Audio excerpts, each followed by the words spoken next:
ਅਸੀਂ नीचे गए ऊपर आ गए फिर तो ऊपर आ गए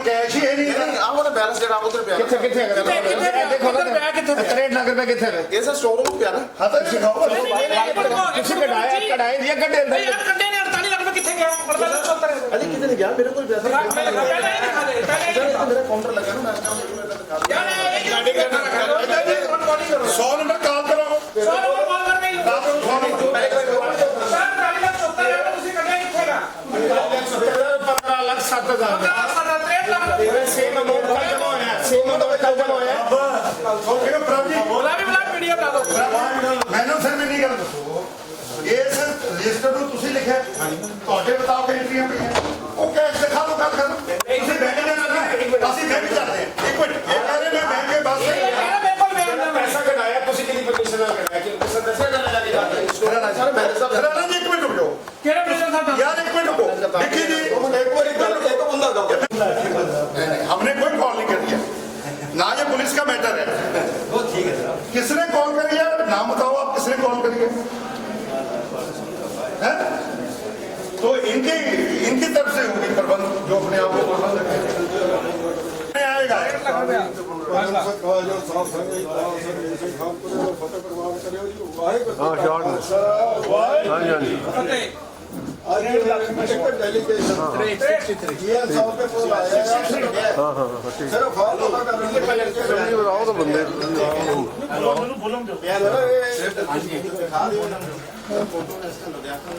आएगा थोड़ी देर पहले 38 लाख रुपया दसिया सानू कि पुराने नोट है हुण जदों असीं एंट्री देखी है 48 लाख रुपया एक ते 15 लाख 63 लाख रुपया कढ़िया गया एंट्री पाई गई असीं इन्हां नूं एक मिनट ठहरो असीं इन्हां नूं पुछिया ये कहंदे जी हाँ मैं पैसे कढ़े बैंक च जमा कराऊंगा ਇਹਨਾਂ ਦੀ ਸਟੇਟਮੈਂਟ ਹੈ ਤੁਹਾਡੀ ਸਟੇਟਮੈਂਟ ਹੈ ਇਹਨਾਂ ਨੇ ਕਿਹਾ ਜੀ ਮੇਰੇ ਕਮਰੇ 'ਚ ਪੈਨ ਪੈਸਾ ਸਾਰਾ ਦੇਖੋ ਯਾਰ ਤੁਸੀਂ ਇਹਦਾ ਮਤਲਬ ਬਰਾਂਡੇ ਤੁਸੀਂ ਝੂਠ ਬੋਲ ਰਹੇ ਹੋ ਮੇਰੇ ਕੋਲ ਜੀਤ ਦਿਖਾਓ ਨਹੀਂ ਤੁਸੀਂ ਇਹ ਕਿਹਾ ਨਾ ਵੀ ਮੈਂ ਬੈਂਕ 'ਚ ਜਮਾ ਕਰਾਉਣ ਵਾਸਤੇ ਕੱਢੇ ਉਹ ਬੈਲੈਂਸ ਮੇਰੇ ਕੋਲ ਪਿਆ ਇਹ ਮੈਂ ਕੱਢਿਆ ਸਾਰੇ ਸਿੱਧਾ ਕੱਢਿਆ ਨਹੀਂ ਤੁਸੀਂ ਇੱਕ ਮਿੰਟ ਸਰ ਬੋਲ ਕਰਦੇ ਮੇਰੇ ਇੱਕ ਮਿੰਟ ਠਹਿਰੋ ਤੁਸੀਂ ਕਿਹਾ ਨਾ ਵੀ ਮੈਂ ਬੈਂਕ 'ਚ ਜਮਾ ਕਰਾਉਣ ਵਾਸਤੇ ਕੱਢਿਆ ਹਾਂਜੀ ਹਾਂਜੀ 48 ਲੱਖ ਦਾ ਤੁਹਾਨੂੰ ਪਤਾ ਹੋਣਾ ਚਾਹੀਦਾ ਮੈਂ ਸੰਗਤ ਜੀ ਦੱਸਣਾ ਚਾਹੁੰਦਾ ਤੁਹਾਨੂੰ ਇੱਕ ਰੈਜੂਲੇਸ਼ਨ ਪਾਇਆ ਗਿਆ ਜਦੋਂ ਅਸੀਂ ਕਮੇਟੀ ਦੇ ਵਿੱਚ ਸੀ ਕਮੇਟੀ ਦੇ ਵਿੱਚ 10 ਲੱਖ ਰੁਪਏ ਤੋਂ ਜ਼ਿਆਦਾ ਪਾਵਰ ਨਹੀਂ ਹੈ ਕਿ 10 ਲੱਖ ਰੁਪਏ ਤੋਂ ਜ਼ਿਆਦਾ ਕੈਸ਼ ਖਜ਼ਾਨੇ 'ਚ ਰੱਖਿਆ ਜਾਵੇ ਅਗਰ 63 ਲੱਖ ਰੁਪਇਆ ਤੁਸੀਂ ਅੱਜ ਦੱਸ ਰਹੇ ਹੋ 63 ਲੱਖ ਰੁਪਇਆ ਤੁਸੀਂ ਕਹਿ ਰਹੇ ਹੋ ਇਹ ਤੁਸੀਂ ਕਿਉਂ ਰੱਖਿਆ 63 ਲੱਖ ਰੁਪਇਆ ਪਹਿਲੀ ਗੱਲ ਦੂਸਰੀ ਗੱਲ ਤੁਸੀਂ ਕਿਹਾ ਮੈਂ ਬੈਂਕ 'ਚ ਜਮਾ ਕਰਾਉਣੇ ਹੁਣ ਤੁਸੀਂ ਕਹਿ ਰਹੇ ਹੋ ਮੈਂ ਬੈਂਕ 'ਚ ਵੀ ਨਹੀਂ ਜਾਣਾ ਜਿਹੜੇ ਕਢਾਏ ਕਿੱਥੇ ਇੱਕ ਬੰਦਾ ਸਸਪੈਂਡ ਕਰਾਂਗੇ ਜਿਹੜਾ ਬੰਦਾ ਇਸ ਸਕੈਂਡਲ ਦੇ ਵਿੱਚ ਆਊਗਾ ਇੱਕ ਮਿੰਟ ਕੀ ਨਾਮ ਹੈ ਰਣਜੀਤ ਜਿਹੜਾ ਪੈਸਾ ਹੋਣਾ ਤੁਸੀਂ ਕਢਿਆ ਕਿੱਥੇ ਨੇ ਬਿਲਕੁਲ ਸਰ ਸਟੋਰ एक बंदा चढ़ा दो इन्होंने दिखा दो दो बंदे जाओ ਸਰ ਇਦਾਂ ਮੈਂ ਕਾਊਂਟਰ ਕਿਦਾਂ सर क्यों नहीं दिखावा यार की हो गया ਤੁਸੀਂ ਆ ਗਏ ਤੁਸੀਂ ਲੋਕ ਪਹਿਲੀ ਗੱਲ ਤਾਂ ਮੈਂ ਬੇਨਤੀ ਕਰਨੀ ਚਾਹੁੰਦਾ ਜੀਐਮ ਸਾਹਿਬ ਪੁਲਿਸ ਕਿਹਨੇ ਬੁਲਾਈ ਹੈ ਮੈਂ ਨਹੀਂ ਚਾਹੁੰਦਾ ਕਿ ਇਹ ਮਸਲਾ ਪੁਲਿਸ ਦੇ ਵਿੱਚ ਲਿਆਂਦਾ ਜਾਵੇ ਅਗਰ ਪੁਲਿਸ ਤੁਸੀਂ ਬੁਲਾਈ ਹੈ ਤੁਸੀਂ ਜ਼ਿੰਮੇਵਾਰ ਹੋਵੋਗੇ ਜਾਂ ਤੁਹਾਡੇ ਪ੍ਰਬੰਧਕਾਂ ਨੇ ਬੁਲਾਈ ਹੈ ਅਗਰ ਪੁਲਿਸ ਬੁਲਾਈ ਹੈ ਉਹਦਾ ਵੀ ਕੋਈ ਘਾਟਾ ਨਹੀਂ ਤੁਸੀਂ ਪੁਲਿਸ ਬੁਲਾਓ ਮੈਂਟਰੀ ਪਾਓ ਕੋਈ ਨਹੀਂ ਨਹੀਂ ਪਰ ਮੇਰੀ ਇਹ ਬੇਨਤੀ ਹੈ ਕਾਨੂੰਨੀ ਸਾਹਿਬ ਮੈਂ ਇਹ ਤਾਂ ਹੁਣ ਦਾ ਸਵਾਲ ਹੈ ਦੂਜਾ ਸਵਾਲ ਜਿਹੜੇ ਮਹਾਰਾਜ ਦੀ ਬੇਇੱਜ਼ਤੀ ਹੋਈ ਉਹ ਵੀ ਲੈਣਾ ਹੈ ਉਹ ਉਹਦੇ ਉੱਤੇ ਕੀ ਆ ਰਹੇ ਚਲ ਬਈ ਬੋਲੋ ਜੀ ਪੁਲਿਸ ਬੁਲਾ ਰਹੀ ਹੈ ਚਲ ਭਾਈ ਮਤਲਬ ਹੈ ਪੁਲਿਸ ਦਾ ਵੀ ਆਰ ਮੈਨੇਜਮੈਂਟ ਤੁਹਾਨੂੰ ਸਵਾਲ ਕਰ ਰਹੀ ਹੈ ਆਪਣੇ ਸਟਾਫ ਨੂੰ ਤੁਸੀਂ ਪੁਲਿਸ ਬੁਲਾ ਕੇ ਖੜੇ ਹੋ ਗਏ ਹੋ ਇੱਥੇ ਕਾਹਦੇ ਵਾਸਤੇ ਕੋਈ ਇੱਥੇ ਕਿਸੇ ਨੂੰ ਬਦਤਮੀਜ਼ੀ ਕਰ ਰਿਹਾ ਕੋਈ ਕਿਸੇ ਦੀ ਸ਼ਾਨ ਦੇ ਖਿਲਾਫ ਬੋਲ ਰਿਹਾ सेदार पहले ही आती है सर काम से पहले पहुंच जाती है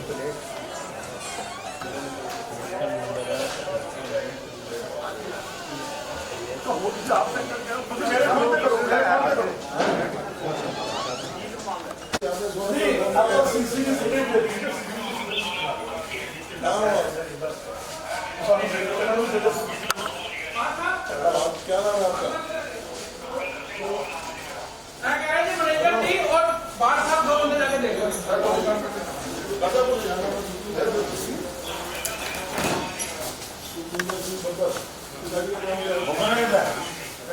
ਇਹਨਾਂ ਦੇ ਮੈਂਬਰ ਵੱਲੋਂ ਫੋਨ ਕੀਤਾ ਗਿਆ ਜਿਹੜਾ ਸੁਖਿੰਦਰ ਸਿੰਘ बब्बर कितने बब्बर आप कितने ਆ ਗਿਆ ਆਨੰਦ ਬੱਬਰ ਦਾ ਇੱਕ ਕਾਊਂਟਰ ਕਿਉਂ ਲੱਗੇ ਜਿਹੜਾ ਕਰਾਰ ਪਾਉਂਦਾ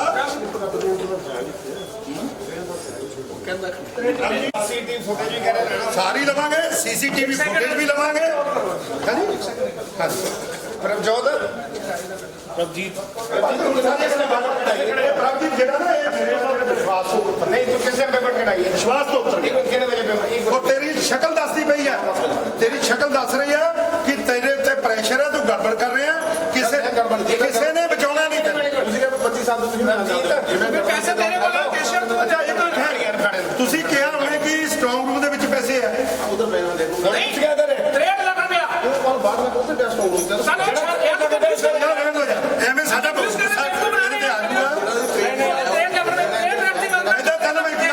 ਤੂੰ ਤਾਂ ਨਹੀਂ ਬਚਦਾ। ਇੱਕ ਮਿੰਟ ਬਾਅਦ ਸਾਹਿਬ ਇੱਕ ਮਿੰਟ ਗੱਲ ਇੱਕ ਮਿੰਟ ਤੂੰ ਯਾਰ ਨਾ ਸਾਡੀ ਵੀ ਇੱਕ ਮਿੰਟ ਬਾਅਦ ਸਾਹਿਬ ਸਵੇਰੇ ਕਿੰਨੇ ਵਜੇ ਕਢਾਏ ਪੈਸੇ ਕਢਾਏ 10:30 ਸੋਹਣੇ ਸਵਾ 10 ਆਇਆ ਕਿੰਨੇ ਸਨ ਸੀਸੀਟੀਵੀ ਫੁਟੇਜ ਹੈਗੀ ਹੈ। ਕੌਣ ਕਢਾਓ ਸੀ ਨਾ ਇੱਕ ਮਿੰਟ ਕੌਣ ਗਿਆ ਸੀ ਯਾਰ ਵੀਰ ਜੀ ਛੱਡ ਦੋ ਕਿੰਨੇ ਗਏ ਸੀ ਕਿੰਨੇ ਨਿਕਲੇ ਸੀ ਪਤਾ ਨਹੀਂ ਚੱਲੇਗਾ ਉਹਦੇ ਅੰਦਰ ਰਿਕਾਰਡ ਨਹੀਂ ਕਰਦੇ ਵਾਊਚਰ ਬਣਾਇਆ ਕਿਤੇ ਐਂਟਰੀ ਕੀਤੀ ਕਿ ਨਾ ਚਾਹੋ ਸੀਲ ਕਰ ਹੈ ਦਿਖਾ ਦੀ 70,000 ਰੁਪਏ ਛੋੜ ਅਰੇ ਸੀਲ ਦੇਖ ਲਓ ਪਹਿਲਾਂ ਨਹੀਂ ਸੀਲ ਡੇਰੇ ਉਹ ਵੀ ਪਹਿਲਾਂ ਤੋਂ ਚੱਲਦੇ ਆਏ ਤੁਹਾਡੇ ਠੀਕ ਹੈ ਤੇ ਉਹ ਜਿਸ ਤਰ੍ਹਾਂ ਤੁਹਾਨੂੰ ਸਿਸਟਮ ਪਤਾ ਜਿੱਦਾਂ ਚੱਲ ਰਿਹਾ ਹੋਊਗਾ ਉਦਾਂ ਹੀ ਚੱਲਣ ਡਿਆ ਕੋਈ ਨਵਾਂ ਨਹੀਂ ਜਾਂ ਨਾ ਪਹਿਲਾਂ ਹੀ ਤੇ ਨਾ ਹੁਣ ਹੈ ਸਹਿਮਤ ਹੋ ਨਾ ਤੇ ਉਹ ਜਿਹੜੇ ਦੋ ਪ੍ਰਧਾਨ ਸਕੱਤਰ ਨੇ ਉਹ ਆਉਂਦੇ ਨੇ ਜਾਂ ਉਹਨਾਂ ਨਾਲ ਟਾਈਮ ਰੱਖੋ ਉਹਨਾਂ ਨਾਲ ਗੱਲ ਕਰੋ ਅਸੀਂ ਤੁਹਾਡੇ ਵਿੱਚ ਬੈਠੇ ਆ ਇੱਕ ਤੇ ਗਲਤ ਹੋਊਗਾ ਗਲਤ ਠੀਕ ਹੋਊਗਾ ਠੀਕ ਹੈ ਸਾਹਮਣੇ ਆ ਜਾਊਗਾ ਦੁੱਧ ਪਾਣੀ ਦਾ ਪਹਿਲੀ ਗੱਲ ਤਾਂ ਮੈਂ ਇਸ ਗੱਲ ਨਾਲ ਸਹਿਮਤ ਨਹੀਂ। ਅਗਰ ਸਿਸਟਮ ਪਹਿਲਾਂ ਗਲਤ ਚੱਲਦਾ ਤਾਂ ਕਿਉਂ ਗਲਤੀ ਚਲਾਈ ਜਾਵਾਂਗੇ? ਓਹੋ ਤੇ ਜੇ ਗਲਤ ਤੁਹਾਨੂੰ ਪਤਾ ਹੋਣਾ ਨਾ ਨੇ ਓਪਨਲੀ ਮੈਨੂੰ ਪਤਾ ਸੀ ਮੈਂ ਤਾਂ ਹੀ ਕਰਿਆ। ਟੀਮਾਂ ਪੈਸੇ ਕਰਦੇ ਬਿਲਕੁਲ ਪੂਰਾ ਹੋਏ ਨਹੀਂ ਆਣਾ ਮੇਰੇ ਪ੍ਰਧਾਨ ਪੈਸੇ ਛੋੜ ਦੇ ਮੈਂ ਗੱਲ ਸਮਝੇ ਨਹੀਂ ਤੁਸੀਂ ਪ੍ਰਧਾਨ ਸਕੱਤਰ ਇਹ ਪ੍ਰਧਾਨ ਸਕੱਤਰ ਨੇ ਲੱਖ 2 ਲੱਖ ਉਹਦੇ ਨੇ ਪ੍ਰਧਾਨ ਸਕੱਤਰ ਨਾਲ ਗੱਲ ਕਰਦੇ ਨੇ ਮਿਲ ਕੇ ਗੱਲ ਹੋ ਜੂਗੀ ਜਿਹੜੀ ਹੋ ਰਹੀ ਕੁਰਸੀਆਂ ਦੇ ਹੋਰ ਇਹਦੇ ਇਹ ਤੇ ਪ੍ਰਧਾਨ ਸਕੱਤਰ ਜਿਹੜੇ ਹੋਣਗੇ ਆ ਕੇ ਤੇ ਆਪਣਾ ਗੱਲ ਕਰ ਲੈਂਦੇ ਨੇ। ਅਸੀਂ ਵੀ ਇੱਥੇ ਹੀ ਆ ਤੁਸੀਂ ਵੀ ਇੱਥੇ ਹੀ ਹੋ। ਫਸਾ ਅੱਛਾ ਜੀ ਹਾਂ ਨਾ ਫਸਾ ਮੈਂ ਅੱਛਾ ਮੈਂ ਆਪਣਾ ਤਸਵੀਰ ਜਾਣ ਕੇ ਤੈਨੂੰ ਕਹਿਣਾ ਜੇਕਰ ਤੂੰ ਸਾਡੀ ਗੱਲ ਸੁਣੋ ਤੁਸੀਂ ਤੁਸੀਂ ਬੜੀ ਵਧੀਆ ਗੱਲ ਕੀਤੀ ਹੈ ਤਸੱਲੀ ਵਾਲੀ ਬੜੀ ਵਧੀਆ ਗੱਲ ਕੀਤੀ ਨਾ ਤਸੱਲੀ ਵਾਲੀ ਇੱਕ ਮਿੰਟ ਤੁਸੀਂ ਬੜੀ ਵਧੀਆ ਗੱਲ ਕੀਤੀ ਨਾ ਤਸੱਲੀ ਵਾਲੀ ਤੁਸੀਂ ਰਜਿਸਟਰ ਦੇਖ ਲੈਣ ਕਿਤੇ ਇਹਨਾਂ ਨੇ ਸਭ ਦੇਖ ਲਏ ਪਤਾ ਰਜਿਸਟਰ ਦੇਖ ਲਏ ਸਾਰਾ ਕੁਝ ਹੋ ਗਿਆ ਅਮਾਉਂਟ ਕੈਸ਼ ਟੈਲੀ ਨਹੀਂ ਆਇਆ ਨਾ ਟੈਲੀ ਨਹੀਂ ਆਇਆ ਨਾ ਕੈਸ਼ ਉਹ ਟੈਲੀ ਕਰੋ ਨਹੀਂ ਹੋਇਆ ਨਾ ਕੈਸ਼ ਹੀ ਨਹੀਂ ਇੱਕ ਮਿੰਟ ਮੈਂਬਰ ਆਏ ਨੇ ਮੈਂਬਰ ਆ ਰਹੇ ਨੇ ਮੈਨੇਜਮੈਂਟ ਬੈਠਾ ਹੈ ਮੈਂ ਭੁੱਲਰ ਆਪਣਾ ਜਮਨਾ ਮਾਰ ਹਾਂਜੀ। ਅੱਛਾ ਚਲੋ ਮੈਂ ਪਹਿਲੀ ਵਾਰੀ ਦਰਸ਼ਨ ਕੀਤਾ ਉਹ ਫਤਿਹ ਜੀ ਤੇਰਾ ਰਮਨਜੋਤ ਸਿੰਘ ਮੀਤਾ ਉੱਤਮ ਨਗਰ ਤੋਂ ਉੱਤਮ ਆਪਣਾ ਅੰਜੇਗਾ ਅਸੀਂ ਰਜਿਸਟਰ ਇਹਨਾਂ ਨੇ ਦੇਖ ਲਿਆ ਸਾਨੂੰ ਕੈਸ਼ ਦੱਸੋ ਕਿੱਥੇ ਜੋ ਕੈਸ਼ ਇਨ ਹੈਂਡ ਰਜਿਸਟਰ ਵਿੱਚ ਹੈਗੀ ਉਹ ਕੈਸ਼ ਕਿੱਥੇ ਹੈਗੀ ਠੀਕ ਹੈ ਕੋਈ ਗੱਲ ਨਹੀਂ ਕੋਈ ਗੱਲ ਨਹੀਂ ਵੇਖੋ ਕੈਸ਼ ਇੱਥੇ ਹੋਣੀ ਚਾਹੀਦੀ ਹੈ ਇੱਥੇ ਟੇਬਲ ਤੇ ਥੋੜਾ ਹੋਣੀ ਹੈ ਪ੍ਰਧਾਨ ਜੀ ਇੱਕ ਮਿੰਟ ਰੁਕੋ ਨਾ ਇੱਕ ਮਿੰਟ ਰੁਕ ਜਾਓ ਸਬਰ ਤੇ ਕਰੋ ਕੋਈ ਸਾਡੇ ਵੀ ਜਿਹੜੇ ਸੀਨੀਅਰ ਨੇ ਉਹ ਆ ਜਾਣਾ ਤੁਸੀਂ ਇੱਥੇ ਹੋ ਤੁਸੀਂ ਨਵੇਂ ਥੋੜਾ ਤੁਸੀਂ 25 30 ਸਾਲ ਇੱਥੇ ਹੰਡਾਏ ਤੁਸੀਂ ਇੱਥੇ ਤਾਂ ਕਰ ਦਿੰਦੇ ਤੁਹਾਨੂੰ मैं भी संगत में भी है संगत में भी है ਸਾਰਾ ਸੰਗਤ मैं भी संगत हूं ਸੰਗਤ ਦੇ नहीं ਤੁਸੀਂ ਗੱਲ ਨਹੀਂ ਕਰੋਗੇ ਬੜੇ ਨਾਲ ਗੱਲ ਕਰਦੇ ਸਾਰੇ संगत में भी है ਇੱਕ ਮਿੰਟ ਹਾਂਜੀ ਇੱਕ ਮਿੰਟ ਪਲੀਜ਼ मैं भी संगत हूं सभी बोलेंगे ਸਿਸਟਮ ਬੋਲਣਾ ਕਿਹਾ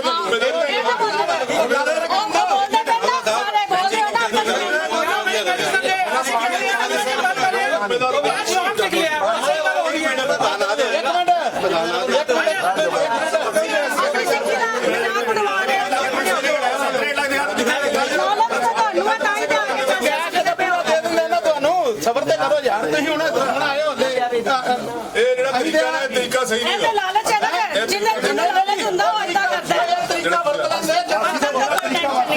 ਮੈਂ ਵੀ ਸੰਗਤ ਆ ਇਹ ਨਾ ਜ਼ਰੂਰੀ ਹੈ ਨਾ ਅਸੀਂ ਆ ਕੇ ਵਧੀਆ ਕਿਸੇ ਹੋਰ ਦਾ ਹੈ ਨਹੀਂ। ਅਗਰ ਤੁਹਾਡੇ ਕੋਲੋਂ ਕੋਈ ਵੀ ਇਲੈਕਟਡ ਮੈਂਬਰ ਆ ਕੇ ਪੁੱਛਦਾ ਹੈ ਤੁਸੀਂ ਦੱਸ ਦਿਓ। ਆਣਗੇ ਪਹਿਲੇ ਪਤਾ ਪ੍ਰਧਾਨ ਨੇ ਮਨਾ ਕੀਤਾ ਸਪੀਕਰ ਆਉਣ ਦੇ ਉੱਤੇ ਉਹਨੇ ਕਿਹਾ ਮੈਂ ਬਿਲਕੁਲ ਜਵਾਬ ਦੇਣੀ ਹਰਜੀਤ ਕਾਲਕੇ ਨਾਲ ਗੱਲ ਕਰ ਇਹਨੇ ਕੀਤਾ ਹੋਇਆ ਤੇ ਆ ਜਾਂਦੇ ਨੇ ਗਰਮੀਤ ਨੇ ਕਿਹਾ ਜੀ ਚੈੱਕ ਕਰਾ ਦਿਓ। ਉਹ ਚਲੋ ਆ ਜਾਂਦੇ ਨੇ ਕੋਈ ਗੱਲ ਨਹੀਂ ਪਾਪਾ ਜੀ ਆ ਜਾਣਗੇ ਮੇਰੀ ਗੱਲ ਸੁਣੋ ਸਾਡਾ ਇੱਕੋ ਤੁਸੀਂ ਸਵਾਲ ਮੈਂਬਰ ਸਾਹਿਬ ਸਵੇਰੇ 10:15 ਵਜੇ 63 ਲੱਖ ਰੁਪਏ ਕਢਾ ਸੰਗਤ ਬੁਲਾ ਲੈਂਦੇ ਸਰ ਹੋ। ਪਹਿਲੇ 63 ਲੱਖ ਦਿਖਾ ਦਿਓ ਕਿੱਥੇ ਹੈ ਕੋਈ ਨਹੀਂ ਭਾਈ ਜਿੰਨਾ ਜੇ ਕਢਾਇਆ ਕੋਈ ਗੱਲ ਨਹੀਂ ਇੱਕ ਮਿੰਟ ਭੁੱਲਰ ਸਾਹਿਬ, ਮੈਂ ਔਨ ਰਿਕਾਰਡ ਕਹਿ ਰਿਹਾ, ਜਦੋਂ ਮਨਜੀਤ ਸਿੰਘ ਜੀਕੇ ਨੂੰ ਕੁਰਸੀ ਤੇ ਲਾਇਆ ਸੀ ਉਦੋਂ ਹਰਮੀਤ ਸਿੰਘ ਕਾਲਕਾ ਮੌਜੂਦਾ ਜਨਰਲ ਸਕੱਤਰ, ਅਸੀਂ ਉਸ ਕਮੇਟੀ ਦੇ ਵਿੱਚ ਮੌਜੂਦ ਸੀ ਔਰ ਪਹਿਲੀ ਐਗਜ਼ੈਕਟਿਵ ਦੇ ਵਿੱਚ ਰੈਜੂਲੇਸ਼ਨ ਜਿਹਦਾ ਕੀ ਮਸਲਾ ਹੈ ਮੈਨੂੰ ਬਾਟ ਸਾਹਿਬ ਸਾਨੀ ਸਾਹਿਬ ਰਾਣਾ ਜੀ ਦਾ ਫੋਨ ਆਇਆ ਕਿ ਅੱਜ ਸਵੇਰੇ ਗੁਰਦੁਆਰਾ ਕਮੇਟੀ ਆਈ ਸੀ ਔਰ ਇਹਨਾਂ ਕੋਲ ਇਨਫੋਰਮੇਸ਼ਨ ਸੀ ਕਿ ਪਿਛਲੇ ਕਈ ਦਿਨਾਂ ਤੋਂ ਕੈਸ਼ ਸ਼ਾਰਟ ਹੈ, ਕਈ ਮਹੀਨਿਆਂ ਤੋਂ ਕੈਸ਼ ਸ਼ਾਰਟ ਹੈ ਔਰ ਅੱਜ ਆ ਕੇ ਇਹਨਾਂ ਨੇ ਜਦੋਂ ਚੈੱਕ ਕੀਤਾ ਹੈ, ਮੈਂ ਹੁਣੇ ਪਹੁੰਚਿਆ ਵਾਂ, ਉਹਦੇ ਵਿੱਚ ਇਹਨਾਂ ਕੋਲ 1 ਕਰੋੜ 30 ਲੱਖ ਦੇ ਕਰੀਬ ਕੈਸ਼ ਹੋਣਾ ਚਾਹੀਦਾ, ਜਿਹਦੇ ਵਿੱਚੋਂ ਤਕਰੀਬਨ ਕੋਈ 63 ਲੱਖ ਰੁਪਇਆ ਜਾਂ 64 ਲੱਖ ਰੁਪਇਆ ਕੈਸ਼ ਸ਼ਾਰਟ ਹੈ। ਇਹ ਸਟੇਟਮੈਂਟ ਦਿੱਤੀ ਗਈ ਕਿ ਅੱਜ ਅਸੀਂ ਕੈਸ਼ ਇੱਥੋਂ ਦੀ ਜਿਹੜਾ ਸ਼ਾਰਟ ਹੈ ਉਹ ਅਸੀਂ ਕੱਢ ਕੇ ਸਵੇਰੇ 10 ਵਜੇ ਲੈ ਕੇ ਗਏ ਹਾਂ ਬੈਂਕ ਜਮ੍ਹਾਂ ਕਰਾਉਣ ਲਈ। ਇਹਨਾਂ ਨੇ ਕਿਹਾ ਜਿਹੜਾ ਕੈਸ਼ ਕੱਢਿਆ CCTV ਫੁਟੇਜ ਦਿਖਾਓ ਸਟਾਕ ਰੂਮ ਦੀ, ਔਰ ਤੁਸੀਂ ਜਿਹੜਾ ਤੁਸੀਂ ਬੈਂਕ ਲੈ ਕੇ ਗਏ ਹੋ ਜਮ੍ਹਾਂ ਕਰਾਉਣ ਵਾਸਤੇ, ਉਹ ਕਿਹੜੇ ਬੈਂਕ ਜਮ੍ਹਾਂ ਕਰਾਉਣਾ ਉਹਦੀ ਰਸੀਦ ਦਿਖਾ ਦਿਓ। ਜਿਹੜੇ ਬੈਂਕ 'ਚ ਇਹਨਾਂ ਨੇ ਕਿਹਾ ਭੇਜਿਆ ਐਕਸਿਸ ਬੈਂਕ, ਉਹ ਅੱਜ ਬੰਦ ਹੈ, ਉਹਦੀ ਛੁੱਟੀ ਹੈ। ਸੋ ਇਸ ਕਰਕੇ ਇੱਥੇ ਕੁਛ ਨਾ ਕੁਛ ਗੜਬੜ ਹੈ ਵੇ ਔਰ ਇਹ ਆਪਣੀ ਕਾਗਜ਼ ਜੋ ਇਹਨਾਂ ਦੇ ਰਿਕਾਰਡ 'ਚ ਕੈਸ਼ ਹੈਗਾ ਉਸ ਨੂੰ ਮੈਚ ਨਹੀਂ ਕਰਾ ਪਾ ਰਹੇ, ਉਹ ਕੈਸ਼ ਨਹੀਂ ਦਿਖਾ ਪਾ ਰਹੇ ਔਰ ਇਹ ਜਾਣ ਕੇ ਇੱਥੇ ਝਗੜਾ ਕਰਨ ਦੀ ਕੋਸ਼ਿਸ਼ ਕਰ ਰਹੇ ਨੇ। ਅਸੀਂ ਸ਼ਾਂਤੀ ਨਾਲ ਆਏ ਹਾਂ, ਸੰਗਤ ਚਾਹੁੰਦੀ ਹੈ ਕਿ ਨਵੀਂ ਕਮੇਟੀ ਨੇ ਆਉਣਾ, ਪੁਰਾਣੀ ਕਮੇਟੀ ਆਪਣਾ ਹਿਸਾਬ ਪੂਰਾ ਕਰੇ। ਕੁਲਵੰਤ ਸਿੰਘ ਬਾਠ ਪੁਰਾਣੇ ਮੈਂਬਰ ਨੇ, ਐਗਜ਼ੈਕਟਿਵ ਦੇ ਪੁਰਾਣੇ ਮੈਂਬਰ ਹਰਿੰਦਰਪਾਲ ਸਿੰਘ ਨੇ, ਰਾਣਾ ਜੀ ਨੇ, ਮਲਕਿੰਦਰ ਨੇ, ਉਹ ਬਾਰ-ਬਾਰ ਮਿੰਟਸ ਮੰਗ ਚੁੱਕੇ ਨੇ, ਨਾ ਮਿੰਟਸ ਦਿੱਤੇ ਗਏ ਨੇ ਨਾ ਅੱਜ ਕੈਸ਼ ਮੈਚ ਹੋ ਰਿਹਾ। ਮੈਂ ਸਮਝਦਾ ਇੱਥੇ ਕੋਈ ਲੰਮਾ ਸਮਾਂ ਤੁਸੀਂ ਵੀ ਪ੍ਰਧਾਨ ਰਹੇ ਹੋ, ਉਹਨਾਂ ਦੇ ਮੈਂਬਰਾਂ ਵੱਲੋਂ ਇਹ ਕਿਹਾ ਜਾ ਰਿਹਾ ਕਿ ਤੁਹਾਡੇ ਟਾਈਮ ਵੀ ਇਦਾਂ ਹੋ ਜਾਂਦਾ ਸੀ। ਮੈਂ ਸਮਝਦਾ ਕਿ ਮੈਂ ਤਾਂ ਪ੍ਰਧਾਨਗੀ ਦਾ ਅਸਤੀਫਾ ਦੇ ਕੇ ਇਹਨਾਂ ਨੂੰ ਗਿਆ ਸੀਗਾ। ਜੇ ਮੇਰੇ ਵੇਲੇ ਕੈਸ਼ ਸ਼ਾਰਟ ਹੁੰਦਾ, ਮੇਰੇ ਤੇ ਇਹਨਾਂ ਨੇ 20 FIR ਕਰਾਉਣ ਦੀ ਕੋਸ਼ਿਸ਼ ਕੀਤੀ ਹੈ ਤੇ ਉਸੇ ਵੇਲੇ ਪੁਲਿਸ ਬੁਲਾ ਕੇ ਤਾਂ ਸਭ ਤੋਂ ਪਹਿਲੇ ਮੈਨੂੰ ਅੰਦਰ ਕਰਾਉਂਦੇ ਕਿ ਮਨਜੀਤ ਸਿੰਘ ਕੈਸ਼ ਸ਼ਾਰਟ ਛੱਡ ਗਿਆ। कभी ऐसा हुआ है कि आप प्रधान रहते हुए ऐसा जो कैश है वो छोड़ रहा हो? नहीं, कभी नहीं रहा। अगर रहा होता जिस दिन मैं छोड़ के गया था, ये तो उल्टा टंगवा देते। मैं ये समझता हूँ कि इन्हों का फर्ज बनता है, एक संगत को हिसाब देना चाहिए और हिसाब देना। ਇੱਕ ਸਵਾਲ ਹੈ ਕੌਮ ਦਾ ਕਿ ਕਿੱਥੇ ਜਾ ਰਹੀ ਹੈ, ਜਿਸ ਤਰ੍ਹਾਂ ਤੁਹਾਡੇ ਆਉਣ ਤੋਂ ਪਹਿਲਾਂ ਗਾਲਾਂ ਕੱਢੀਆਂ ਗਈਆਂ ਮਾਵਾਂ ਭੈਣਾਂ ਦੀਆਂ, ਕੀ ਲੱਗਦਾ ਹੈ ਕਿ ਇਹਦਾ ਅਸਰ? ਮੈਂ ਸਮਝਦਾ ਮੰਦਭਾਗੀ ਗੱਲ ਹੈ। ਇੱਥੇ ਮੈਂਬਰ ਭੇਜਣ ਦੀ ਬਜਾਏ ਹਰਮੀਤ ਕਾਲਕਾ ਦੇ ਸਰਸਾ ਨੂੰ ਚਾਹੀਦਾ ਕਿ ਆ ਕੇ ਹਿਸਾਬ ਦੇ ਦੇਣ, ਕੰਮ ਖਤਮ ਹੋ ਜਾਂਦਾ। ਪੁਲਿਸ ਬੁਲਾਉਣ ਦੀ ਬਜਾਏ ਮੈਂਬਰਾਂ ਨੂੰ ਭੇਜ ਕੇ ਬਦਤਮੀਜ਼ੀ ਕਰਾਉਣ ਦੀ ਬਜਾਏ ਉਹਨਾਂ ਨੂੰ ਹਿਸਾਬ ਦੇਣਾ ਚਾਹੀਦਾ। सर की मामला था आज पूरा? ਦੇਖੋ ਜੀ, ਸਾਡੇ ਕੋਲ ਕਈ ਦਿਨਾਂ ਦੀਆਂ ਰਿਪੋਰਟਾਂ ਆ ਰਹੀਆਂ ਸਨ। ਰਿਪੋਰਟਾਂ ਤੇ ਅੰਦਰ ਤੋਂ ਹੀ ਆਉਂਦੀਆਂ ਨੇ ਵੀ ਪੈਸਾ ਜਿਹੜਾ ਹੈ ਇਹ ਖੁਰਦ-ਬੁਰਦ ਹੋ ਰਿਹਾ ਹੈ। ਅੱਜ ਸਾਡੇ ਪਿਛਲੇ ਮੈਂਬਰ ਔਰ ਮੌਜੂਦਾ ਮੈਂਬਰ ਦਿੱਲੀ ਗੁਰਦੁਆਰਾ ਕਮੇਟੀ ਦੇ ਦਫ਼ਤਰ ਜਨਰਲ ਮੈਨੇਜਰ ਕੋਲ ਆਏ। ਇਹਨਾਂ ਨੇ ਇਹਨੂੰ ਪੁੱਛਿਆ ਵੀ ਤੇਰੇ ਕੋਲ ਕੈਸ਼ ਇਨ ਹੈਂਡ ਕਿਤਨੀ ਹੈਗੀ? ਕੈਸ਼ ਇਨ ਹੈਂਡ ਨਿਕਲੀ ਹੈ ਜੀ 1 ਕਰੋੜ 36 ਲੱਖ ਰੁਪਏ ਦੇ ਕਰੀਬ। ਕੈਸ਼ ਇਹਨਾਂ ਕੋਲ ਪਈ ਹੋਈ ਹੈ 68 ਲੱਖ। ਬਾਕੀ 70 ਲੱਖ ਰੁਪਇਆ ਨਾ ਇਹ ਪੈਸੇ ਦੱਸਦੇ ਪਏ ਨਾ ਉਹਦਾ ਕੋਈ ਜਵਾਬ ਦੇ ਦੇਣ ਵੀ ਪੈਸਾ ਕੌਣ ਲੈ ਕੇ ਗਿਆ। ਜੇ ਪੁੱਛੋ ਤਾਂ ਕਹਿੰਦੇ ਜੀ ਪ੍ਰਬੰਧਕ ਦੱਸਣਗੇ। 3 ਘੰਟੇ ਹੋ ਗਏ ਨੇ ਬੈਠੇ ਹੋਇਆ, ਪ੍ਰਬੰਧਕ ਹਾਲੇ ਆਉਣ ਦਾ ਉਹਨਾਂ ਦਾ ਦਿਲ ਨਹੀਂ ਕਰ ਰਿਹਾ। ਸਾਡਾ ਇੱਕ ਖਦਸ਼ਾ ਹੈਗਾ ਇਹ ਪੈਸਾ ਜਿਹੜਾ ਹੈ ਇਹ ਚੋਰੀ ਹੋਇਆ ਹੈ ਔਰ ਇਹ ਚੋਰੀ ਪੈਸਾ ਚੋਰੀ ਕਿਸ ਨੇ ਕਰਾਈ ਹੈ, ਡਕੈਤੀ ਕਿਸ ਨੇ ਮਰਵਾਈ ਹੈ, ਇਹ ਪੁਲਿਸ ਦੀ ਅਸੀਂ ਰਿਪੋर्ट ਲਿਖਾ ਰਹੇ ਹਾਂ, ਇਹਦੀ ਤਹਿਕੀਕਾਤ ਉਹ ਕਰਨਗੇ। देखने को मिली है, क्या लगता है कि ये ठीक है? नहीं, गाली गलोच किसी को भी नहीं करनी चाहिए। ये गाली गलोच का मसला ही नहीं है, गाली गलोच का काम ही नहीं है। ये तो दो हरफी बात है। मैंने गाली गलोच क्यों करनी है किसी से, कोई मतलब नहीं है। मैं उनको भी कहूँगा भी उनके मेंबर भी शांति बनाए रखें, इनके ये मेंबर भी शांति बनाए रखें। मसला है जो कुछ नहीं सुलटता तो ये सारा मसला पैसे का है, गुरुद्वारे की दौलत का है। ये एक बहुत भारी डकैती है। ये छोटी चोरी नहीं है, ये डकैती है। और डकैती में ये चाबियां किसने खोली, किसने कैश दी, किसने वितरण किया, ये सब बातें तहकीकात करते हैं। ਪਿਛਲੇ ਲੰਬੇ ਸਮੇਂ ਤੋਂ, ਕਿਉਂਕਿ ਤੁਹਾਨੂੰ ਪਤਾ ਹੈ ਕਿ ਲਗਭਗ 1.5 ਸਾਲ ਤੋਂ ਐਗਜ਼ੈਕਟਿਵ ਦੀ ਮੀਟਿੰਗ ਨਹੀਂ ਕੀਤੀ ਮਨਜਿੰਦਰ ਸਿੰਘ ਸਿਰਸਾ ਔਰ ਹਰਮੀਤ ਸਿੰਘ ਕਾਲਕਾ ਨੇ, ਔਰ ਬਾਰ-ਬਾਰ ਇਹ ਗੱਲਾਂ ਉੱਠ ਕੇ ਆਉਂਦੀਆਂ ਸੀਗੀਆਂ ਕਿ ਕਿਤੇ ਨਾ ਕਿਤੇ ਖਜ਼ਾਨਾ ਜਿਹੜਾ ਹੈ ਉਹਦੇ 'ਚ ਪੈਸੇ ਘੱਟ ਹੈ, ਲੇਕਿਨ ਅਸੀਂ ਉਹਨਾਂ ਗੱਲਾਂ ਨੂੰ ਇਗਨੋਰ ਕਰਦੇ ਰਹੇ। ਹੁਣ ਲਗਭਗ ਸਾਨੂੰ ਪੁਖਤਾ ਜਾਣਕਾਰੀ ਫਿਰ ਮਿਲੀ ਕਿ ਖਜ਼ਾਨਾ ਘੱਟ ਹੈ, ਔਰ ਇਹ ਵੀ ਜਾਣਕਾਰੀ ਸਟਾਫ ਵੱਲੋਂ ਹੀ ਮਿਲਦੀ ਹੈ ਕਿ ਖਜ਼ਾਨਾ ਘੱਟ ਹੈ। ਅਸੀਂ ਅੱਜ ਸਵੇਰੇ ਨਵੇਂ ਚੁਣੇ ਹੋਏ ਮੈਂਬਰ ਔਰ ਪੁਰਾਣੀ ਕਾਰਜਕਾਰਨੀ ਦੇ 4-5 ਮੈਂਬਰ ਅਸੀਂ ਆ ਕੇ GM ਸਾਹਿਬ ਨੂੰ ਕਿਹਾ ਰਜਿਸਟਰ ਦੇਖਿਆ, ਰਜਿਸਟਰ ਦੇ ਮੁਤਾਬਕ ਅਸੀਂ ਕਿਹਾ ਸਾਨੂੰ ਕੈਸ਼ ਟੈਲੀ ਕਰਾ ਦਿੱਤਾ ਜਾਵੇ। ਅਗਰ ਕੈਸ਼ ਟੈਲੀ ਹੈ ਤਾਂ ਅਸੀਂ ਸੰਗਤ 'ਚ ਇਹ ਗੱਲ ਕਹਿ ਦਈਏ ਕਿ ਇਹ ਅਫਵਾਹਾਂ ਝੂਠੀਆਂ ਨੇ ਔਰ ਸਾਰਾ ਕੁਝ ਠੀਕ ਠਾਕ ਹੈ।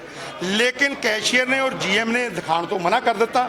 ਫਿਰ ਇਹਨਾਂ ਨੇ ਮਨਜਿੰਦਰ ਸਿੰਘ ਸਿਰਸੇ ਨਾਲ ਸਪੀਕਰ ਫੋਨ ਤੇ ਗੱਲ ਕੀਤੀ। ਮਨਜਿੰਦਰ ਸਿੰਘ ਸਿਰਸੇ ਨੇ ਕਿਹਾ ਮੇਰਾ ਕੋਈ ਮਤਲਬ ਨਹੀਂ ਹੈ, ਹਰਮੀਤ ਸਿੰਘ ਕਾਲਕੇ ਨਾਲ ਗੱਲ ਕਰ ਲਓ। ਹਰਮੀਤ ਸਿੰਘ ਕਾਲਕੇ ਨਾਲ ਗੱਲ ਕੀਤੀ। ਉਹਨਾਂ ਨੇ ਜੀਐਮ ਨੂੰ ਪੁੱਛਿਆ ਵੀ ਖਜ਼ਾਨਾ ਠੀਕ ਹੈ? ਇਹ ਕਹਿੰਦੇ ਜੀ ਬਿਲਕੁਲ ਠੀਕ ਹੈ। ਉਹਨਾਂ ਕਿਹਾ ਫਿਰ ਦਿਖਾ ਦਿਓ ਕੀ ਪਰੇਸ਼ਾਨੀ ਹੈ। ਇਹਨਾਂ ਨੇ ਡਿਊਟੀ ਲਾਈ ਕਿ ਜੀਐਮ ਤੁਹਾਡੇ ਨਾਲ ਜਾਏਗਾ, ਇੱਕ ਮੈਂਬਰ ਨਾਲ ਚਲ ਜਾਇਓ। ਮੈਂ ਨਾਲ ਗਿਆ। ਪਹਿਲਾ ਕੈਸ਼ੀਅਰ ਦਾ ਜਿਹੜਾ ਸਟਰੋਂਗ ਰੂਮ ਹੈ ਉਹਨੂੰ ਆਪਾਂ ਚੈੱਕ ਕੀਤਾ, ਅਲਮਾਰੀ ਨੂੰ। ਉਹਦੇ 'ਚ ਉਹਨਾਂ ਕਿਹਾ ਜੀ ਇਹਦੇ 'ਚ 66 ਲੱਖ ਰੁਪਈਆ ਆਇਆ ਸੀਗਾ, ਗਿਣਾ ਦਿਓ। ਕਹਿਣ ਲੱਗੇ ਜੀ ਇੰਨੀ ਜਲਦੀ ਗਿਣਿਆ ਨਹੀਂ ਜਾ ਸਕਦਾ। ਉਹਨਾਂ ਨੇ ਦਿਖਾ ਕੇ ਬੰਦ ਕਰਤਾ। ਮੈਂ ਚੈਲੰਜ ਕੀਤਾ ਕਿ ਇਸ ਅਲਮਾਰੀ ਦੇ ਵਿੱਚ ਅਗਰ 25 ਲੱਖ ਰੁਪਈਆ ਨਿਕਲ ਆਊਗਾ ਮੈਂ ਮੂੰਹ ਕਾਲਾ ਕਰਾਊਂਗਾ। ਇਹ ਲਗਭਗ 25 ਲੱਖ ਰੁਪਈਆ ਹੋ ਸਕਦਾ ਹੈ।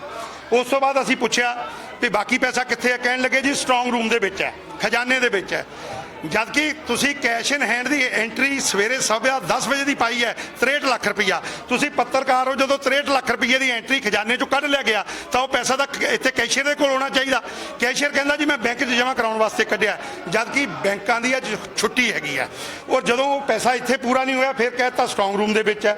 ਹੁਣ ਅਸੀਂ ਸਟਰੋਂਗ ਰੂਮ ਦੇ ਵਿੱਚ ਜਾ ਕੇ ਦੇਖਿਆ, ਜਿਹਦੇ ਵਿੱਚ ਕੇਵਲ 38 ਲੱਖ ਰੁਪਈਆ ਪੁਰਾਣੇ ਨੋਟ ਜਿਹੜੇ ਬਹੁਤ ਲੰਬੇ ਸਮੇਂ ਤੋਂ ਚੱਲੇ ਆ ਰਹੇ ਉਹ ਪਿਆ, ਔਰ 22-23 ਲੱਖ ਰੁਪਈਏ ਦੀ ਜਿਹੜੀ ਰੇਜ਼ਗਾਰੀ ਪਈ ਹੈ ਉਹ ਉੱਥੇ ਪਿਆ ਤਕਰੀਬਨ 60 ਲੱਖ ਰੁਪਇਆ, ਔਰ 25 ਲੱਖ ਰੁਪਇਆ ਉਹ ਜਿਹੜਾ ਉਹ ਇੱਥੇ ਪੂਰਾ ਨਹੀਂ ਗਿਣਾਇਆ ਨਹੀਂ ਇਹਨਾਂ ਨੇ, ਲੇਕਿਨ ਉਹ 25 ਤੋਂ ਘੱਟ ਹੈ ਮੋਟਾ ਜੋ ਦੇਖਿਆ। ਸੋ ਕੁੱਲ ਮਿਲਾ ਕੇ 40 ਤੋਂ 50 ਲੱਖ ਰੁਪਏ ਦੀ ਚੋਰੀ ਹੈ। ਕੌਣ ਇਹ ਪੈਸਾ ਲੈ ਗਿਆ, ਕਿਹਨੇ ਇਹ ਪੈਸਾ ਕੱਢਿਆ, ਇਹ ਪੈਸਾ ਕਿੱਥੇ ਗਿਆ? ਸੰਗਤ ਅਜੇ ਗੱਲ ਪੁੱਛਦੀ ਹੈ ਔਰ ਅਸੀਂ ਜਵਾਬਦੇ ਹਾਂ। ਔਰ ਜਵਾਬਦੇ ਉਸ ਕਮੇਟੀ ਨੂੰ ਵੀ ਹੈ ਜਿਹੜੀ ਕਮੇਟੀ ਹੁਣ ਕਾਨੂੰਨੀ ਅਰਚਨਾ ਕਰਕੇ ਨਹੀਂ ਬਣ ਰਹੀ। ਔਰ ਜਦੋਂ ਉਹ ਕਮੇਟੀ ਬਣੇਗੀ ਤੇ ਅਸੀਂ ਕਿਉਂਕਿ ਆਊਟਗੋਇੰਗ ਮੈਂਬਰ ਹੈਗੇ, ਸਾਡਾ ਇਹ ਫਰਜ਼ ਬਣਦਾ ਕਿ ਅਸੀਂ ਸਾਫ਼ ਸੁਥਰਾ ਸੁਚੱਜਾ ਪ੍ਰਬੰਧ, ਸੁਚੱਜਾ ਜੋ ਵੀ ਸਾਡਾ ਅਕਾਊਂਟ ਹੈ ਉਹ ਉਸ ਕਮੇਟੀ ਦੇ ਹਵਾਲੇ ਕਰੀਏ। ਲੇਕਿਨ ਦੇਖਣ 'ਚ ਆ ਰਿਹਾ ਕਿ ਇਹ ਪੈਸੇ ਦਾ ਜਿਹੜਾ ਗੋਲਮਾਲ ਕੀਤਾ ਗਿਆ ਹੈ, ਇਹ ਜਿਹੜੀ ਇਹ ਵਕੀਲਾਂ ਦੀ ਲੜਾਈ ਲੜ ਰਹੇ ਆ ਕੋਰਟਾਂ ਦੇ ਵਿੱਚ, ਇਹ ਪੈਸਾ ਕੈਸ਼ ਕੱਢ ਕੇ ਉੱਥੇ ਵਰਤਿਆ ਜਾ ਰਿਹਾ ਹੈ ਔਰ ਜਾਂ ਇਹਦੇ ਨਾਪ ਸ਼ਨਾਪ ਬਿੱਲ ਪਾਉਣਗੇ, ਇਹ ਸਾਹਮਣੇ ਆ ਰਿਹਾ। ਲੇਕਿਨ ਅੱਜ ਦੀ ਡੇਟ 'ਚ ਖਜ਼ਾਨੇ 'ਚੋਂ ਇਹ ਪੈਸਾ ਚੋਰੀ ਹੈ। ਜਿਸ ਤਰ੍ਹਾਂ ਗਾਲੀ ਗਲੋਚ ਹੋਈ ਆ, ਕੀ ਲੱਗਦਾ ਹੈ ਕਿ ਇਦਾਂ ਦਾ ਕੰਮ? ਦੇਖੋ ਗਾਲੀ ਗਲੋਚ ਕਰਨ ਵਾਲੇ ਜਿਹੜੇ ਮੈਂਬਰ ਹੈਗੇ ਆ, ਪਹਿਲੀ ਗੱਲ ਤਾਂ ਉਹਨਾਂ ਨੂੰ ਇਸ ਗੱਲ ਦੀ ਸਮਝ ਹੈ ਨਹੀਂ ਹੈ ਕਿ ਅਸੀਂ ਇੱਕ ਕਮੇਟੀ ਨੂੰ ਕਾਨੂੰਨ ਦੇ ਦਾਇਰੇ ਦੇ ਵਿੱਚ ਚਲਾ ਰਹੇ ਹਾਂ ਤੇ ਕਾਨੂੰਨ ਦੇ ਦਾਇਰੇ ਦੇ ਵਿੱਚ ਅਗਰ ਕੋਈ ਵੀ ਮੈਂਬਰ ਜਿਹੜਾ ਕੋਈ ਗੱਲ ਪੁੱਛਦਾ ਤੇ ਤੁਹਾਡਾ ਫਰਜ਼ ਬਣਦਾ ਉਹਨੂੰ ਦੇਣਾ। ਸੋ ਉਹ ਸੰਗਤ ਦਾ ਧਿਆਨ ਡਾਈਵਰਟ ਕਰਨਾ ਚਾਹੁੰਦੇ ਆ ਗਾਲੀ ਗਲੋਚ ਕਰਕੇ, ਗਲਤ ਐਲੀਗੇਸ਼ਨ ਲਾ। ਦੇਖੋ ਮੇਰੇ ਵੱਲੋਂ ਤਾਂ ਕੋਈ ਗਾਲੀ ਗਲੋਚ ਇਦਾਂ ਦੀ ਨਹੀਂ ਕੀਤੀ ਗਈ, ਲੇਕਿਨ ਮੈਂ ਇਹ ਜ਼ਰੂਰ ਉਹਨਾਂ ਨੂੰ ਕਿਹਾ ਕਿ ਜਦੋਂ ਤੁਹਾਡਾ ਮਤਲਬ ਹੀ ਕੋਈ ਨਹੀਂ ਹੈ, ਤੁਹਾਡਾ ਮਤਲਬ ਹੈਗਾ ਹਿਸਾਬ ਦੇਣ ਦਾ, ਤੁਸੀਂ ਹਿਸਾਬ ਦੀ ਗੱਲ ਕਰੋ। ਤੁਸੀਂ ਸਾਡੇ ਉੱਤੇ ਐਲੀਗੇਸ਼ਨ ਲਗਾ ਰਹੇ ਹੋ ਕਿ ਤੁਸੀਂ ਨਾਲ ਸੀਗੇ। ਮੈਂ ਅੱਜ ਤੁਹਾਡੇ ਕੈਮਰੇ ਤੇ ਗੱਲ ਕਹਿਣੀ ਚਾਹੁੰਦਾ, ਗੁੱਸਾ ਇਸ ਗੱਲ ਦਾ ਹੁੰਦਾ ਕੋਈ ਬੰਦਾ ਆਪਣੀ ਕਲਰਕ ਦੀ ਕੁਰਸੀ ਨਹੀਂ ਛੱਡਦਾ। ਮੈਂ ਵਾਈਸ ਪ੍ਰੈਜ਼ੀਡੈਂਟ ਦੀ ਕੁਰਸੀ ਅਗਰ ਛੱਡ ਕੇ ਗਿਆ ਸੀਗਾ, ਇਹਨਾਂ ਚੋਰੀਆਂ ਕਰਕੇ ਛੱਡ ਕੇ ਗਿਆ ਸੀਗਾ ਕਿ ਕੇਵਲ 2 ਬੰਦਿਆਂ ਦੇ ਕੋਲ ਹਿਸਾਬ ਪਤਾ ਹੁੰਦਾ, ਪ੍ਰਧਾਨ ਔਰ ਸਕੱਤਰ ਦੇ ਕੋਲ। ਬਾਕੀ ਮੀਤ ਪ੍ਰਧਾਨ ਜਿਹੜੇ ਹੈਗੇ ਡੰਮੀ ਹੈਗੇ ਆ, ਔਰ ਜੁਆਇੰਟ ਸੈਕਟਰੀ ਜਿਹੜਾ ਡੰਮੀ ਹੈਗਾ, ਉਹਨਾਂ ਨੂੰ ਨਾ ਕਿਸੇ ਕੌਨਫੀਡੈਂਸ ਲਿਆ ਜਾਂਦਾ, ਨਾ ਕੁਝ ਦੱਸਿਆ ਜਾਂਦਾ। ਇਸੇ ਕਰਕੇ ਕਮੇਟੀ ਤੋਂ ਰਿਜ਼ਾਈਨ ਕੀਤਾ। ਇਸੇ ਕਰਕੇ ਬਾਰ-ਬਾਰ ਮਿੰਟਸ ਮੰਗੇ ਇਹਨਾਂ ਤੋਂ 1.5 ਸਾਲ ਤੋਂ, ਇਹਨੀ ਪ੍ਰੋਵਾਈਡ ਨਹੀਂ ਕੀਤੇ। ਇਸੇ ਕਰਕੇ ਹਿਸਾਬ ਮੰਗਿਆ, ਇਹਨੀ ਪ੍ਰੋਵਾਈਡ ਨਹੀਂ ਕੀਤਾ। गाली देना ठीक है? ਨਹੀਂ ਬਿਲਕੁਲ ਗਲਤ ਹੈ, ਮੈਂ ਖੁਦ ਇਹ ਗੱਲ ਮੰਨਦਾ ਹਾਂ। ਲੇਕਿਨ ਕਿਤੇ ਨਾ ਕਿਤੇ ਹਾਈਪਰ ਜਦੋਂ ਬੰਦਾ ਹੁੰਦਾ ਹੈ, ਜਦੋਂ ਸਾਹਮਣੇ ਵਾਲਾ ਬੰਦਾ ਚੋਰੀ ਕਰ ਰਿਹਾ ਹੈ, ਜਿਵੇਂ ਮਨਜਿੰਦਰ ਸਿੰਘ ਸਿਰਸਾ ਨੇ ਤੁਸੀਂ ਇੱਕ ਵੀਡੀਓ ਦੇਖੀ ਹੋਣੀ ਹੈ ਕਿ ਜੀਐਮ ਨੂੰ ਕਿਵੇਂ ਬਹੁਤ ਹੀ ਗੰਦਾ ਗਾਲੀ ਗਲੋਚ ਕੀਤਾ। ਇੱਥੇ ਤਾਂ ਕੁਝ ਵੀ ਨਹੀਂ ਹੋਇਆ। ਹੁੰਦਾ ਹੈ ਕਈ ਵਾਰ ਪੇਸ਼ੈਂਸ ਬੰਦਾ ਲੂਜ਼ ਕਰ ਜਾਂਦਾ ਹੈ ਜਦੋਂ ਉਸ ਸਹੀ ਗਲਤ ਨੂੰ ਗਲਤ ਸਾਬਤ ਕਰਨ ਦੀ ਕੋਸ਼ਿਸ਼ ਕੀਤੀ ਜਾਂਦੀ ਹੈ। कहा जा रहा है कि वहाँ पर कैश जो है वो पूरा था, क्या कहेंगे इसको लेकर? नहीं जी कुछ नहीं था जी, कैश अगर पूरा था तो हम खड़े क्यों होते? वो मान रहे हैं कि कैश शॉर्ट है, खुद ही मान गए। पहले दिखाने थे, दिखाया तो कैश शॉर्ट था। और मसला है कि पैसे कौन ले गया? कितना शॉर्ट था आप? क्योंकि लगभग 50 लाख रुपए करीब शॉर्ट है जी इसमें। टोटल मिला मिलू के सारे चिल्लर पिल्लर सब मिला लें, पुराने नोट भी मिला लें, जो उन्होंने बोला पुराने नोट है जी, वो सब कुछ करके भी 50 लाख के करीब शॉर्ट पड़ेगा। 1,30,25,500 रुपये सुबह की इनकी जो बैलेंस वो बोल रही है कैश बुक, उसके बाद 66 लाख 42,000 रुपये एक निकला इनके अकाउंट से। दूसरे से 63 होना चाहिए था, वो 63 हज़ार कम निकला। वो 50 लाख के करीब बनेगा, 48 बन जाए, 50 बन जाए। कुछ चिल्लर विल्लर थी वो हमने गिनी नहीं, हमने मान लिया ठीक है, 45 निकल जाएगी, क्या हो जाएगा? कैश शॉर्ट तो शॉर्ट है, 50 लाख रुपये कहाँ गए? सर जो भी कैश देना होता है 10,000 रुपये से ऊपर दे नहीं सकते। दूसरे पर 10 लाख से ऊपर आप कैश रख ही नहीं सकते, ये हमारा रेजोल्यूशन है। और गवर्नमेंट का भी लो है, गवर्नमेंट का लो 2 लाख रुपए का है, और आप अगर 10 लाख रुपए रखने रेजोल्यूशन पास किया है तो रोज का कैश क्यों नहीं जमा हो रहा है? अभी तो इसमें एक बड़ी तहकीकात का पॉइंट आया कि रोज ही इतना ही अमाउंट क्यों हो रहा है, क्योंकि वो दस्ती कहीं ना कहीं चोरी किया हुआ पैसा कोई ध्यान नहीं दे रहा। तो मुझे आने में क्या दिक्कत है? आओ भाई साहब चेक करो, मेरा पब्लिक का पैसा है, संगत का पैसा, चेक कर लो, साफ हूँ। अगर कोई कमी है तभी तो प्रबंधक नहीं आ रहे सामने। ਪਕਸ਼ ਆਂਦਾ ਹੈ ਕੈਸ਼ ਕੱਟ ਹੋਣ ਦੀ ਗੱਲ, ਲੇਕਿਨ ਉੱਥੇ ਗਾਲੀ ਗਲੋਚ ਹੁੰਦੀ ਹੈ ਤੁਹਾਡੇ ਨਾਲ ਵਿਪਕਸ਼ ਵਾਲੇ ਮੈਂਬਰ ਦੀ, ਕੀ ਕਹਿਣਾ ਚਾਹੋਗੇ? ਵਾਹਿਗੁਰੂ ਜੀ ਕਾ ਖਾਲਸਾ, ਵਾਹਿਗੁਰੂ ਜੀ ਕੀ ਫਤਿਹ। ਸੰਗਤ ਜੀ, ਮੈਨੂੰ ਅੱਜ ਬੜੀ ਆਪਣੇ ਕੌਮ ਦੇ ਉੱਤੇ ਵੀ ਔਰ ਇਹਨਾਂ ਲੋਕਾਂ ਦੇ ਉੱਤੇ ਵੀ ਜਿਹੜੇ ਹਾਰੇ ਹੋਏ, ਜਿਨ੍ਹਾਂ ਨੂੰ ਸੰਗਤ ਨੇ ਨਕਾਰਿਆ, ਸੰਗਤ ਨੇ ਉਹਨਾਂ ਦੀ ਕਰਤੂਤਾਂ ਦੇਖਦੇ ਹੋਏ, ਉਹਨਾਂ ਦੀ ਸ਼ਬਦਾਵਲੀ ਦੇਖਦੇ ਹੋਏ ਸੰਗਤ ਨੇ ਉਹਨਾਂ ਨੂੰ ਘਰ ਬਿਠਾਇਆ। ਉਹ ਅੱਜ ਇੱਥੇ ਆ ਕੇ ਸਵੇਰੇ ਜਦ ਕਿ ਉਹਨਾਂ ਨੂੰ ਪਤਾ ਹੈ ਕਿ ਦਿੱਲੀ ਕਮੇਟੀ ਦੇ ਪ੍ਰਧਾਨ ਜਿਹੜੇ ਨੇ ਸਰਦਾਰ ਮਨਜਿੰਦਰ ਸਿੰਘ ਸਿਰਸਾ ਜੀ, ਉਹ ਦਿੱਲੀ 'ਚ ਨਹੀਂ ਹੈਗੇ, ਪੰਜਾਬ ਮੌਜੂਦ ਨੇ। ਸਰਦਾਰ ਰਮੀਤ ਸਿੰਘ ਕਾਲਕਾ ਜੀ ਸੈਟਰਡੇ ਨੂੰ ਆਉਂਦੇ ਨਹੀਂ ਨੇ, ਬਹੁਤ ਘੱਟ ਆਉਂਦੇ ਆ।